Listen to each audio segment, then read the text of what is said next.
হরে কৃষ্ণ, জয় শিল প্রভুপাদ। গুটিয়ে পড়ে গোবর হাসে, আমরা সবাই জানি কথাটা, আমরা সবাই ইউজ করি বা ব্যবহার করি যে গুটিয়ে পড়ে গোবর হাসে। কিন্তু বিষয়টা আমাদের নিজের জীবনের সাথে কি কখনো আমরা মিলিয়ে দেখেছি? আসুন আমরা মিলিয়ে দেখি। গোবরের মতো আমাদের জীবনটা, ছাগলের মতনও আমাদের জীবনটা।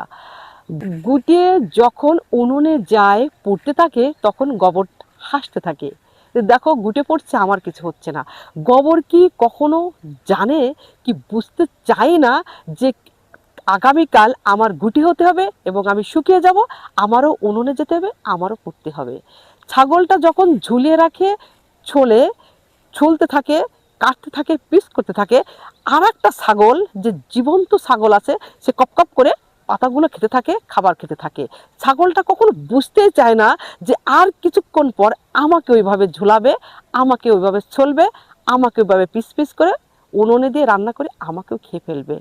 আমাদের জীবনটা, আমাদের মানব জীবনটাও তেমনই, ওই গোবরের মতো, ওই জীবন্ত ছাগলের মতো। আমরা প্রতিনিয়ত দেখি যে অ্যাক্সিডেন্ট করে আমাদের সামনে বড় বড় বাস অ্যাক্সিডেন্ট করে সব মরে যাচ্ছে। আমরা দেখি হার্ট অ্যাটাক করে মানুষ মৃত্যুবরণ করছে, স্ট্রোক করছে, হসপিটালে একদিনের বাচ্চাও মারা যাচ্ছে। কিন্তু আমাদের কখনো বোধগম্য হয় না যে এই মুহূর্তটা, এই মৃত্যুটা ঠিক আমারও হতে পারত, ঠিক আমার বেলায়ও এমনও হতে পারতো। কিন্তু আমরা সব চিন্তা না করে আমরা এই গোবরের মতো আর ওই ছাগলের মতো আমাদের নিজেদের কর্ম করতেই থাকি। টাকা পয়সা রোজগারের জন্য প্রতিনিয়ত গাধার মতো খাটতে থাকি। অট্টালিকা, বিল্ডিং, গাড়ি বাড়ি করার জন্য সর্বক্ষণ ব্যস্ত থাকি।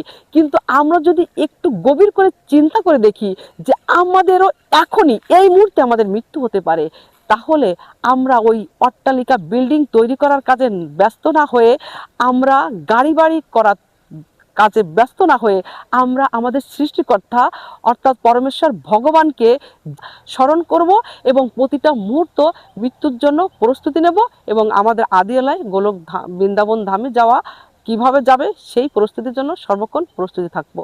হরে কৃষ্ণ, জয় শ্রী গুরু গৌরাঙ্গ, জয় শিল প্রভুপাদ।